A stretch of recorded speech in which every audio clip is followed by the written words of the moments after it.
पहाटेच्या दवात भिजलेली फुलं, अंगणात अलगद सांडलेला प्राजक्त आणि त्याचा मनाला मोहून टाकणारा सुगंध. किती छान आहे ना हे सगळं. तर नमस्कार मंडळी, मी सुप्रिया.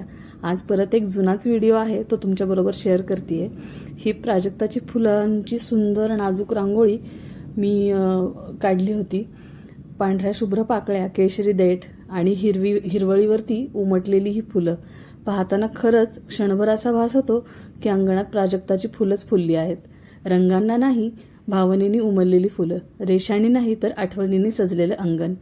आणि या रांगोळीमध्ये जर प्राजक्ताचा तो मंद सुगंधही दरवळला असता ना, तर कदाचित तुम्हालाही असं म्हणता आलं असतं की ही रांगोळी नाही तर पहाटे उमललेली प्राजक्ताची फुलंच आहेत.